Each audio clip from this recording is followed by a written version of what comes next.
knows it? No, we've been playing around. Let's not joke around here. We have the actual stars of the film here. The movie is called The Mighty Max, and actually it's a story of a woman who is here as well, which is very cool. I want to welcome three people to our studio. Carla Gugino, David Boreanaz, and Kathy Rush. Yay! Good morning, all. Good morning. Good morning. Thanks for coming in this morning. We appreciate that. Was the premiere a good time? Did you guys enjoy that? It was really spectacular, I have to say. Yeah, it was pretty amazing. At the Kimmel Center with 2,000 people. I don't think I've ever been at a premiere of a film that was that big, and people were so incredibly receptive. It was huge. I didn't expect that turnout. It was like literally walking. It kind of felt like an old film to me. Mm-hmm. Like it was this Like a Gone with the Wind or something. Yeah, big deal. Like a Grauman's Chinese. Yeah, that's cool. But here it's such a Philly story, so appropriate. And that energy. I mean, we were talking about this before with Tim, the director. He was in last week, and I was really unfamiliar with the story. And it's so cool that this gets made because it is really one of those it should be celebrated. It should be heralded. So it's got to be cool seeing it.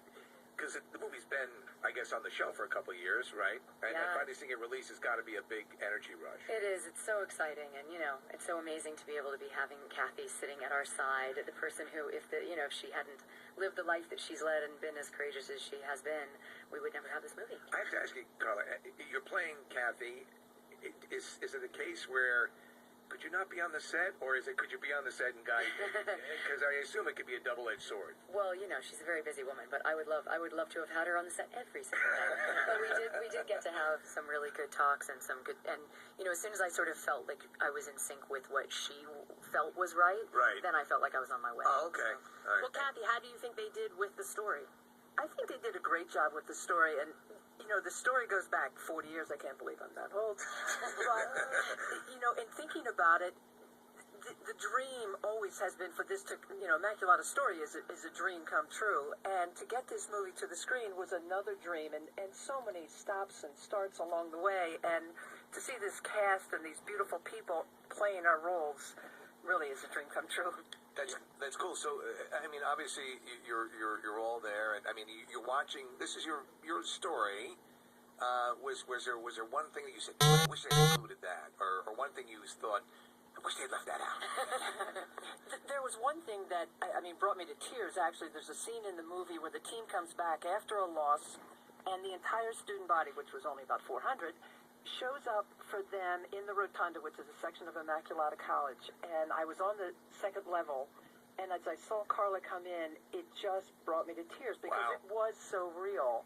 And I talk about that all the time because here the team, we didn't lose much, we had lost the game, and everyone was still there for us, so that was the important part. And the gym really had burned down. I mean, so little of this is manufactured. The story is so incredible. Right, yeah. In terms of just against the odds, what was able to be accomplished. And set in motion stuff that has affected women's athletics in college ever since then. Yeah. So, and you, and the character you play, Kathy, champion, just at home, dealing with your character, David, her husband, there was a little bit of strife in the beginning about whether or not this was something a wife goes off and does, while the husband is the bread earner. Well, it's a refereeing game. Ed Rush was a prominent NBA official, and it was amazing to shoot in Philadelphia, to come home to Philadelphia, be a part of the story, and see it unfold, and then watch it on the big screen. It was such a thrill because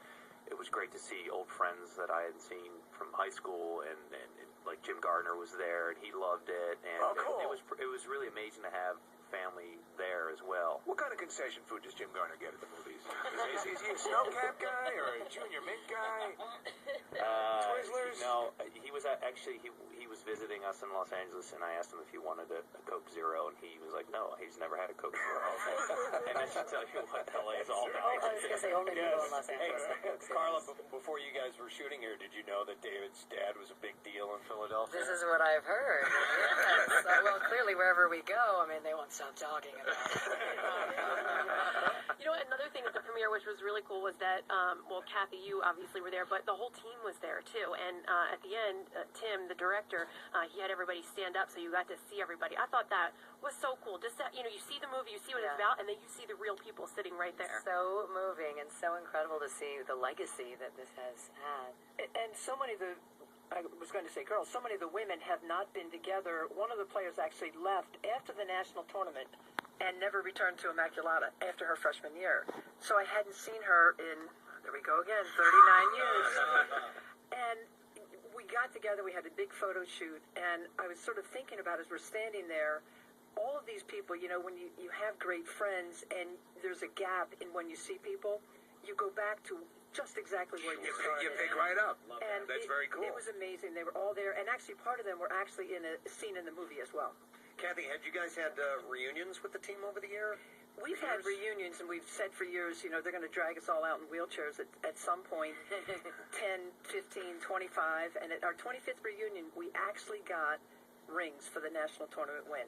Oh, very cool. Very nice. The first time we got wooden rosary beads.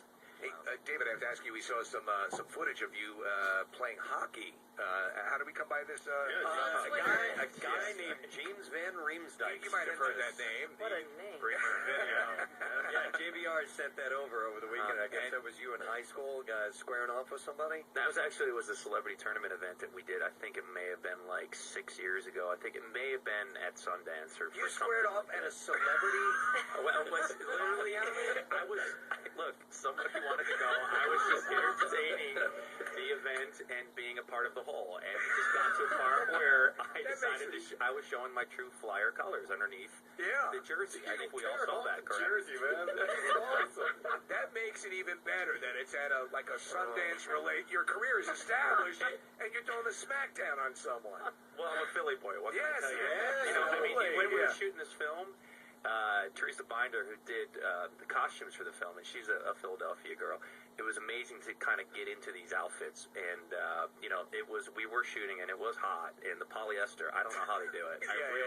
And it was funny to actually be in these outfits and be in Philadelphia. And when we were shooting these scenes, it really helped, as an actor to kind of get into to get into the spirit. You wore one of Ed's jerseys, right? I did. Wow. I wore one of Ed's jerseys. That's cool. Yeah, thank God I was in shape. Because when I remember putting that thing on, I was like, okay, it's all good. Well, being from the area and everything, and as much time as you spent here, were you familiar with just how impactful this story? Because I think a lot of Philadelphians are unaware of just how impactful this story is. To be honest with you, I didn't know much about it. Yeah. I read the script, and then I was reading it, and the part that I was, interested in being a part of, I was reading, going, wait a second, I know this guy. Right.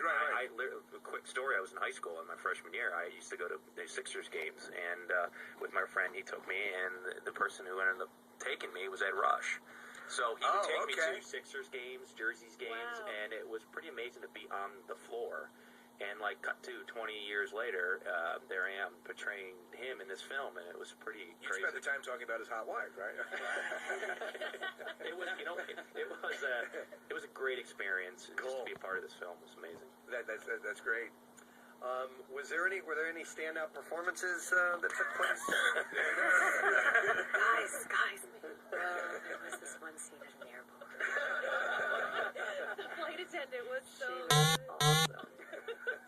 No, we were surprised to see that it took a while for this film to find a home because, Kathy was on it, and we've worked together for a number of years, and we've just kind of been waiting for this whole thing to come out, and eventually, I guess they had to wait for the right timing, find the right I place. mean, it really is. Getting independent films out there is really hard.